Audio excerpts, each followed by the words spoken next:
Good afternoon, student. As in our previous lecture, we have done cooperative bank in organized sector. हमने हमारे previous lecture में cooperative bank start किया था organized sector का. उसमें हमने क्या क्या स्टडी किया, ये एक एक्ट के अंडर, सोसाइटी एक्ट के अंदर 1904 के अंडर फंक्शन करता है. इसके क्या क्या फंक्शंस होते हैं, ये अलग अलग लेवल पे फंक्शन करता है. जैसे कि यहाँ पे हमने देखा था फंक्शंस लाइक स्टेट लेवल में स्टेट कोऑपरेटिव बैंक था, डिस्ट्रिक्ट लेवल, प्राइमरी लेवल, हमने ये अलग अलग लेवल्स पे कैसे फंक्शन करता है वो स्टडी किया था. फिर हमने देखा था development financial institute. Development financial institute क्या है? एक फाइनेंशियल इंस्टीट्यूट जो डेवलपमेंट को प्रमोट करता है. जैसे कि हमारा जो सेक्टर वीक होता है, जैसे एग्रीकल्चर सेक्टर वीक था तो उसमें अलग अलग फाइनेंशियल इंस्टीट्यूट हेल्प किया, डेवलपमेंट नाबार्ड जैसे फंक्शन किया है. ऐसे अलग अलग फंक्शंस देखे थे. फिर हमने देखा था discount and finance house of India last previous lecture में, जहाँ पे फाइनेंस हाउस, जैसे कि हमने देखा था DFHI एक फाइनेंस हाउस है जो वागुल कमेटी के अंडर काम करती है. अंडर द सेट ऑफ 1988 वहाँ पे मनी फंक्शन कैसे प्रोवाइड किया जाता है ताकि डेवलपमेंट हो सके. RBI, पब्लिक सेक्टर्स, अलग अलग बैंक उसमें हेल्पफुल होती है. तो ये सब हमने देखा था लास्ट लेक्चर में. Today we are going to study unorganise sector. Unorganise sector क्या है स्टूडेंट? अब हम उसको डिटेल में देखेंगे. यहाँ पे अनऑर्गेनाइज सेक्टर था जो कि रूल्स एंड रेगुलेशन फॉलो करता था. अनऑर्गेनाइज सेक्टर वो सेक्टर है जो कि कोई रूल्स एंड रेगुलेशन नहीं फॉलो करता, और रूल्स एंड रेगुलेशन नहीं फॉलो करता, अंडर कोई एक्ट फंक्शन नहीं करता. अलग अलग छोटे फाइनेंशियल फंक्शंस जहाँ पे रिक्वायरमेंट होते हैं, जैसे कि हमारे रूरल एरियाज़ में जहाँ पे ये फंक्शन करते हैं. तो जहाँ पे हमारा ऑर्गेनाइज सेक्टर नहीं फंक्शन पैसे प्रोवाइड कर पाता, वहाँ पे अनऑर्गेनाइज सेक्टर अपनी रिक्वायरमेंट को पूरी तरीके से यूज़ कैसे हेल्पफुल हो सके, उनका रिक्वायरमेंट कैसे, पैसे की ज़रूरत कैसे पूरी हो, तो वहाँ पे ये अनऑर्गेनाइज सेक्टर फंक्शन करते हैं. इसमें कौन कौन आते हैं? जैसे हमारे इंडिजीनियस बैंकर्स, छोटे छोटे बैंकर्स जो कि कोई रूल्स एंड रेगुलेशन नहीं फॉलो करता. मनी लेंडर्स, अलग अलग मनी लेंडर्स इसमें होते हैं. Unregulated non banking financial intermediaries, जो भी छोटे छोटे बैंक्स जैसे होते हैं वैसे अलग अलग लोग, लोन कंपनीज इसमें इन्वॉल्व होती है. तो आज इसको हम डिटेल में स्टडी करेंगे. अनऑर्गेनाइज सेक्टर होता क्या है? The unorganised money market in India comprises of indigenous bankers, money lenders, unregulated bank, financial intermediaries. The activity of unorganized money market are largely confined to the rural areas. ये सब इसमें involve होते हैं, जैसे छोटे बैंकर्स, जमींदार, मुखियास, unregulated non banking जैसे छोटे छोटे चिट फंड्स, निधि, ये सब क्या है? छोटे छोटे फंक्शनरी बॉडीज है जो पैसा प्रोवाइड करते हैं. यहाँ पे ये फंक्शन करता है. जैसे हमारा रूरल एरिया, गांव एरिया हो, छोटी जगह जहाँ पे हमारा बैंकिंग फंक्शन पैसा नहीं प्रोवाइड करता, तो यहाँ पे आज हम इसको डिटेल में देखेंगे. इंडिजीनियस फंक्शंस जैसे कि they are financial intermediaries that function similar to bank. यहाँ पे बोला है financial intermediaries that function similar to bank, जो मिडल फंक्शनिंग है बैंक का. फाइनेंशियल मतलब पैसे का फंक्शन जो बैंक प्रोवाइड करती है. They mostly deal in indigenous short term credit instruments such as hundi. The mostly deals in indigenous short term, छोटे टर्म का, छोटे पीरियड के लिए ये इंस्ट्रूमेंट है जिसका नाम है हुंडी. हुंडी का मतलब क्या होता है? जहाँ पे पैसा प्रोवाइड किया जाता है, स्मॉल अमाउंट प्रोवाइड किया जाता है लोगों को, उसके ऊपर रेट ऑफ इंटरेस्ट ज़्यादा होता है. तो ये प्रोवाइड कब किया जाता है? जहाँ बैंकिंग फंक्शन नहीं होता, तो वहाँ पे इनका यूज़ किया जाता है. ये हुंडी जो प्रोवाइड की जाती है, लोगों को पैसा प्रोवाइड किया जाता है, वो जो रेट ऑफ इंटरेस्ट होता है differs from one market to another. हर एक लोगों का मार्केट का अलग अलग रेट ऑफ इंटरेस्ट होगा, क्योंकि ये कोई रूल्स एंड रेगुलेशन नहीं फॉलो करती है. Indigenous bankers are mostly confined to certain social strata. ये सोशल स्ट्रैटा मतलब कि एक अलग ग्रुप, अलग अलग groups according to their status, जैसे high class, middle class, lower class, ऐसे ग्रुप है. मतलब जहाँ पे रूरल एरिया, गाँव एरिया है तो जमींदार है, फार्मर्स है, लेबर है, आर्टिशियंस है, ये सब क्या अलग अलग लोग हैं विथ अवर देयर स्टेटस, उनके स्टेटस के हिसाब, तो वहाँ पे इनको ये पैसा प्रोवाइड किया जाता है हुंडी के तरीके से. They are an important source of fund in unbanked area and provide loan directly to agriculture, trade and industry. They are an important source. Important source बोला है मतलब जहाँ पे पैसा इम्पॉर्टेंट फंड की तरीके से यूज़ किया जाता है, तरीका जहाँ से पैसा मिल रहा है। अनबैंक्ड एरिया, जहाँ पे बैंक फंक्शन नहीं कर रही है। And provide loan directly to agriculture, trade and industry. Agriculture sector, trade sector, industry, जहाँ पे खेती की जाती है, बिजनेस किया जाता है, प्रोडक्शन, परचेस, सेल किया जाता है। तो ये सब हमारे सेक्टर्स ऑफ जहाँ पे इनको पैसा दिया जाता है स्मॉल एरियाज़ में। सेकेंड वन हम देखेंगे मनी लेंडर्स। मनी लेंडर्स वो होते हैं जो पैसा प्रोवाइड करते हैं। कौन पैसा दे सकता है मार्केट में? जैसे गांव एरिया है तो वहाँ पे कौन देगा? जैसे कि ज़मींदार है, पैसे वाले मुखिया है, जिनका खुद का खेती हो रहा है, उनके पास ज़्यादा पैसा है, तो ये गांव के मुखिया, ज़मींदार, वो सब पैसे वाले लोग होते हैं जो पैसा देते हैं। मनी लेंडर्स मतलब जो पैसा प्रोवाइड करता है, दूसरे को उधारी देता है। Money lenders usually charge a high rate of interest. वो इंटरेस्ट कैसा चार्ज करते हैं? हाई रेट, ज़्यादा। The loans provided by money lenders are for both productive and unproductive purpose. Productive का मतलब होता है स्टूडेंट, जहाँ पे जो पैसा लगाया जाए उसके रिटर्न में पैसा आएगा। अनप्रोडक्टिव होता है जहाँ पे पैसा लगाते लेकिन उसका रिटर्न का गारंटी नहीं है। फॉर एग्जांपल कि जैसे अगर वो लगाया है कहीं पे, एग्रीकल्चर में पैसा लगाया उधार लेके, तो जब खेती हो जाएगी तो पैसा सेल करके उनको पैसा मिलेगा, तो वो क्या है? प्रोडक्टिव फंक्शन है। फॉर एग्जांपल कोई बीमार है या किसी की घर में शादी है, उनके पास पैसा नहीं है, उधार ले रहे मनी लेंडर्स, तो वो अनप्रोडक्टिव, क्योंकि उसका रिटर्न मिलने वाला नहीं है। तो प्रोडक्टिव अनप्रोडक्टिव कॉन्सेप्ट क्लियर होना चाहिए। Agriculture labourers, small and marginal farmers, artisans, small traders etcetera usually borrow money from money lenders. कौन कौन पैसा लेता है? लेबरर मतलब जो काम करते हैं, लेबर का काम करते हैं। जैसे डे टू डे एक्टिविटी हम यहाँ पे देखेंगे, लेबर का फंक्शन, जो कड़िया होते हैं, जो पत्थर वित्थर उठाते हैं, उनको लेबरर बोला जाता है। Small and marginal farmer, small farmer कौन होता है? जिनके पास खुद का खेत नहीं होता, वो दूसरे के फार्म में काम करते हैं। मार्जिनल, जिसका खेत उधारी पे हो या जिसके पास खुद का है लेकिन उनके पास पैसे नहीं है, तो वो सब मार्जिनल फार्मर्स है। आर्टिशियन, जो मटका या कोई आर्टिस्टिक काम करते हैं, उनको आर्टिशियन बोला जाता है। स्मॉल ट्रेडर्स, छोटे लेवल पे बिजनेस करने वाले, ये सब मनी लेंडर से उधारी लेते हैं अपने काम करने के लिए। Usually borrow money from money lenders. At present the activity of money lenders have been restricted by RBI। अब जो फंक्शन है मनी लेंडर्स का, वो किसके अंडर रेस्ट्रिक्टेड हो गया? RBI। क्यों रेस्ट्रिक्टेड हो गया है? एक्सप्लॉइटिव टेंडेंसी। एक्सप्लॉइटिव टेंडेंसी की वजह से, मतलब वहाँ पे बहुत चीटिंग होता था, इसके लिए RBI ने रेस्ट्रिक्शन अलॉट किया इनके लिए, ताकि ये छोटे जो फार्मर्स हैं, इनका सब कभी कभी ऐसा करते थे कि मनी देने के बाद वो इंटरेस्ट इतना चार्ज करने लगते थे कि हो सकता है फार्मर अपना फूड ग्रेन या उनकी ज़मीन भी चली जाती थी। ये क्या था? चीटिंग करते थे मनी लेंडर्स। तो इसलिए RBI ने रेस्ट्रिक्टेड अपना रूल्स उस पर वो किया, अलॉट किया है, इम्प्लीमेंट किया है। थर्ड वन हम देखेंगे unregulated non bank financial intermediaries. Unregulated मतलब रूल्स एंड रेगुलेशन नहीं फॉलो करना। नॉन बैंक फाइनेंशियल इंटरमीडियरीज मतलब वो बैंक नहीं है लेकिन पैसे का फाइनेंशियल हेल्प करती है। They include chit funds, Nidhi, loan companies etcetera. Chit fund क्या होता है?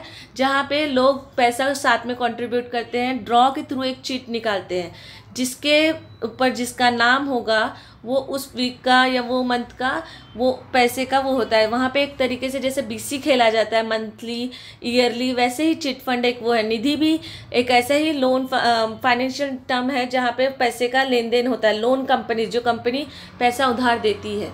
Under chit fund member make regular contribution. Chit fund के अंडर क्या होता है? जैसे member regular, under chit fund member जो होते हैं वो क्या करते हैं? Make regular contribution to the fund, contribution करते हैं फंड के लिए। बिड और ड्रॉज, वहाँ पे क्या होता है? एक ड्रॉ निकाला जाता है, लॉटरी बोल सकते हैं उसको। Made on the criteria of mutual agreed upon by the member. सब मेंबर जिसको एग्रीड करेंगे उसके ऊपर ये किया जाता है। The collected fund is given to the chosen member. जो पैसा मिलता है वो किसको मिलता है? जो चूजन मतलब जिसको सिलेक्ट किया होता है, म्यूचुअल एग्रीड के तरीके से। म्यूचुअली एग्रीड मतलब सब लोग हामी भर के जो एग्री करते हैं उसके लिए। Chit funds mostly operate in Kerala and Tamil Nadu. कहाँ पे इसको ऑपरेट किया जाता है? Kerala and Tamil Nadu. Nidhi also, ये चिट फंड हो गया। चिट फंड क्या होता है, एक तरीके से हम बीसी बोल सकते हैं इसको, जहाँ पे सब लोग कंट्रीब्यूट करते हैं, एक ड्रॉ, लकी ड्रॉ के तरीके से वहाँ पैसा मिलता है, जिसको म्यूचुअली सब एग्रीड करके क्या करते हैं, एक मेंबर को देते हैं। तो ये एक तरीके से बीसी तरीके से हम खेल सकते हैं। सेकेंड, निधि अब देखेंगे। Nidhi is also a type of mutual benefit. Mutual मतलब सबका भला।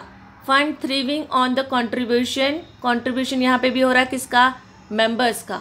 तो यहाँ पे भी Nidhi is also type of mutual benefits, भले के लिए बनाया गया कंट्रीब्यूशन। हर कोई कंट्रीब्यूट कर रहा है टू इट्स मेंबर, मतलब उसके मेंबर ही उसमें लगे हैं। Loan are provided to member at reasonable rate of interest. पैसा जो लोन कंपनी देती है वो कैसे देती है, reasonable rate of interest. Loan companies and finance company, अब यहाँ पे loan companies and finance companies का देखते हैं। Loan company and finance companies they provide loan to traders, small scale industries, self employed person being unregulated, they charge a high rate of interest on loan. अब जो loan company है student, वो किसको provide करती है, finance to companies. कौन से company को प्रोवाइड करती है, जैसे कि यहाँ पे ट्रेडर्स है, स्मॉल स्केल है, इंडस्ट्रीज है, सेल्फ एम्प्लॉयड पर्सन खुद से अपना बिजनेस कर रहा है। तो ये सब कहाँ पे होता है, अनरेगुलेटेड वे से होता है। अनरेगुलेटेड मतलब जहाँ पे कोई रूल्स एंड रेगुलेशन नहीं है। They charge a high rate of interest, उनका रेट ऑफ इंटरेस्ट कैसा होता है, ज़्यादा होता है। Now we have completed unorganise sector, उसमें 3 दिया था जो कि हमने पढ़ा। इंडिजीनियस बैंकर्स क्लियर है, मनी लेंडर्स और unregulated bank financial. Unregulated bank financial intermediaries में कौन कौन है, Nidhi, chit fund and loan companies. यहाँ पे हमारा ऑर्गेनाइज्ड और unorganised sector of money market complete हो गया। Now we are going to see next role of money market in India. Role मतलब क्या रोल प्ले कर रहा है मनी मार्केट में, पैसे से मनी मार्केट कैसे इंडिया में क्या रोल प्ले कर रहा है।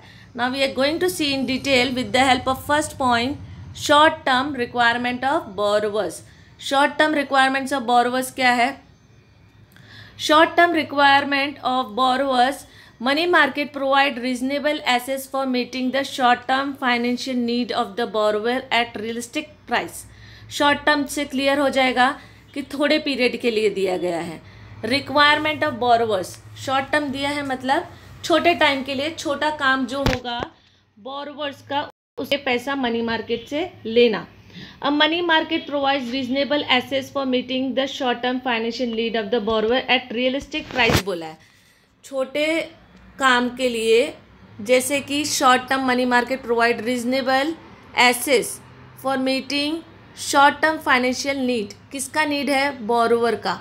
रियलिस्टिक प्राइस मतलब जो कि दोनों के बीच में अंडरस्टैंडिंग से हो रहा है।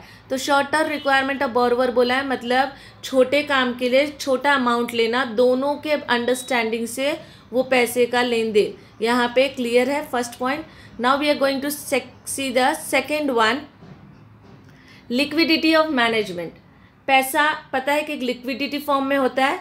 अब वो जो पैसा इतना ईजिली कन्वर्टेबल है तो उसको मैनेज करना, उसको प्रॉपरली मैनेज करना। अब वो कैसे होगा, यहाँ पे दिया है money market is a dynamic market. Dynamic मतलब बड़ा market. It facilitate better management of liquidity and money in the economic by the monetary authority. Facilitate मतलब कि जहाँ पे प्रॉपर यूज़ किया जा रहा है, बेटर मैनेजमेंट के तरीके से, अच्छे तरीके से उसका यूज़ करना। Liquidity and money in the economic, money और मनी जो इजीली कन्वर्टेबल है उनको इकोनॉमिक में प्रॉपरली यूज़ करना। For by the monetary authority. Monetary authority कौन है, हमारा गवर्नमेंट, आरबीआई, ये सब क्या है, अथॉरिटीज है। This in turn lead to economic stability and development of country. अगर हमारा लिक्विडिटी मैनेजमेंट प्रॉपर है, अच्छे से है, तो वहाँ पे क्या होगा, इकोनॉमिक स्टेबिलिटी एंड डेवलपमेंट होगा, इकोनॉमिक स्टेबल रहेगा और कंट्री का क्या होगा, development. Now we are going to see third point, that is portfolio management. Portfolio management का क्या मतलब है, जहाँ पे मैनेजमेंट करना। पोर्टफोलियो का मतलब होता है कि जो भी पैसा लिक्विडिटी फॉर्म में है, मार्केट, मनी मार्केट, उसको अच्छे से मैनेज करना।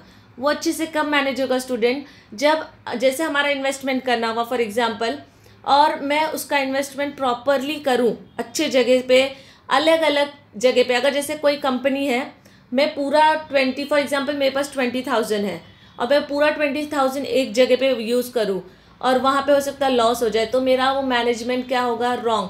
Portfolio management means proper appropriate management in different sector, अलग अलग। जैसे कि मैं एक कंपनी में इन्वेस्ट कर रही हूँ, थोड़ा अमाउंट दूसरे मनी, जैसे 5,000 एक इन्वेस्टमेंट किया मैंने, दूसरे बैंक में इन्वेस्टमेंट किया, दूसरे इंडस्ट्री में इन्वेस्टमेंट किया, एग्रीकल्चर सेक्टर हो, इंडस्ट्रियल सेक्टर हो, अलग अलग सेक्टर्स में भी कर सकते हैं। तो उससे क्या हो रहा है? प्रॉपर मैनेजमेंट ऑफ मनी हो रहा है।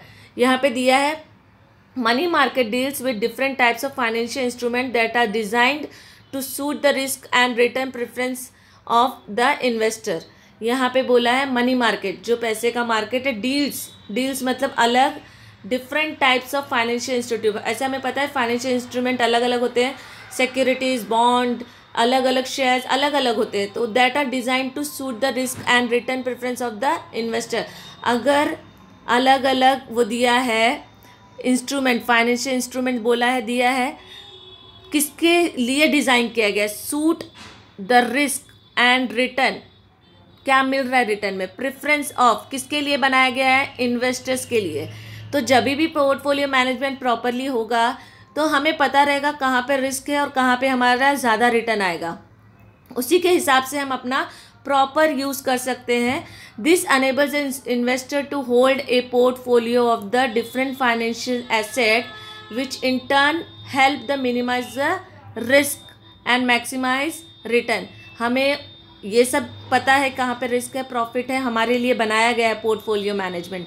तो हमें पता रहेगा कहाँ हमारा ज़्यादा रिस्क है और कहाँ पे हमें ज़्यादा रिटर्न मिलेगा। उसी के हिसाब से हम अपना मैनेज करेंगे।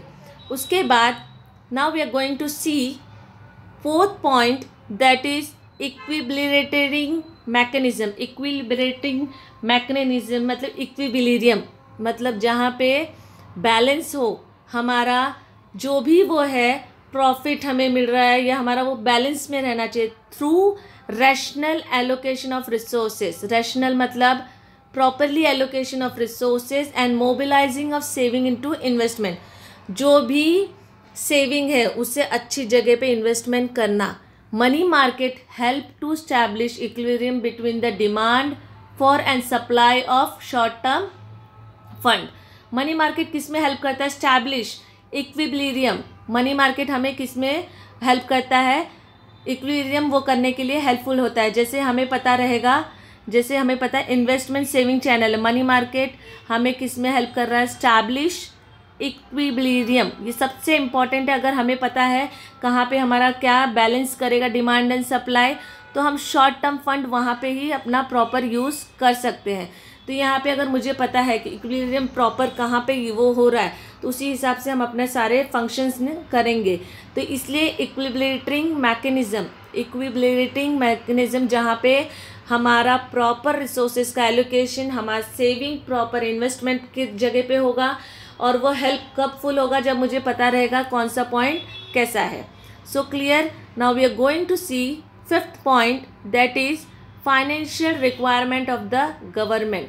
गवर्नमेंट को भी फाइनेंशियल रिक्वायरमेंट, जब उनके ट्रेजर्स बिल या उनके जो भी पॉलिसी इम्प्लीमेंटेशन की ज़रूरत पड़ती है, तो उनको भी, गवर्नमेंट को भी मनी रिक्वायरमेंट होता है। मनी मार्केट हेल्प्स, पैसे का जो मार्केट वो किसको हेल्प करता है? गवर्नमेंट को, to fulfil it short term financial requirement on the basis of treasury bills. कभी भी कोई अर्जेंट रिक्वायरमेंट आया बैंक को, तो बैंक अपना ट्रेजरी बिल्स से क्या करती है? मनी मार्केट से पैसा लेके अपना यूज़ करती है।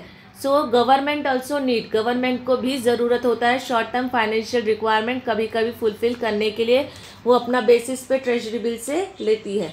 Now we are going to see sixth point, that is implementation of monetary policy.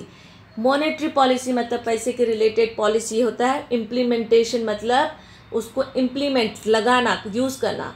Monetary policy is implemented by the central bank. कौन कर रहा है इसको? Central bank. सेंट्रल बैंक मतलब RBI. It aims at managing the quantity of money in order to meet the requirement of different sector of the economic and to increase the pace of economic growth. यहाँ पे हमारा जो भी वो है economic implementation of monetary policy मतलब monetary policy का use करना बाय RBI. किस एम से यूज़ कर रहे हैं, हमारा RBI किस एम से यूज़ कर रहा है, aim at managing the quantity of money, quantity जितना भी पैसा उसको मैनेज करना in order to meet the requirement of different sector. Economic growth के लिए, किसके लिए किया जाता है ये, इकोनॉमिक ग्रोथ से. सेंट्रल गवर्नमेंट ये पॉलिसी किसके लिए बना रही है, aims of quantity of money को प्रॉपर यूज़ करने के लिए एज पर द रिक्वायरमेंट और डिफरेंट सेक्टर, अलग अलग सेक्टर में जहाँ पे हमारे इकोनॉमिक का ग्रोथ होगा.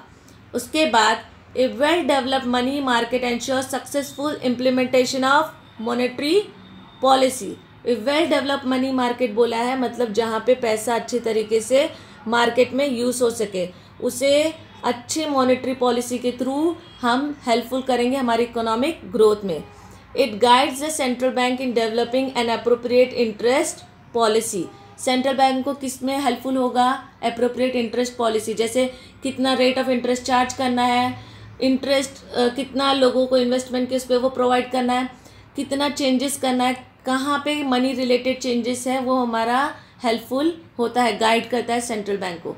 Now we are going to see 7th one, economise the use of cash. Cash का यूज़ इकोनोमाइज करना मतलब अच्छे तरीके से करना. Money market deals with various financial instrument that are close substitute to money and not actual money. Money का substitute होना, जैसे कि जो सिक्योरिटीज़ है, गोल्ड है, ये सब क्या है, सब्सटीट्यूट ऑफ मनी, उसको अच्छे तरीके से यूज़ करना. Thus it economise the use of cash, cash का इकोनोमाइज यूज़ करना. Now we are going to see 8th point, growth of commerce and industry trade. अब growth of commerce and industry trade बोला है मतलब money market facilitate discounting of bill of exchange to local and international traders. Growth of commerce industry and trade जहाँ पे बोला है money market क्या करती है, फैसिलिटेट्स, आगे बढ़ाती क्या, discounting of bill of exchange to local and international trader. Discounting, जब मनी मार्केट डिस्काउंटिंग करेगा बिल्स ऑफ एक्सचेंज तो लोकल और इंटरनेशनल ट्रेड क्या होगा, आगे हो जाएगा. Also provide working capital for agriculture and small scale industries. Working capital किसको प्रोवाइड कर रही है, एग्रीकल्चर और small scale industries. So today we have completed the role of money. Now if you have any doubt और difficulties understanding, अगर तुम्हें कोई भी डाउट है related to topic, you can ask me. Thank you for the today's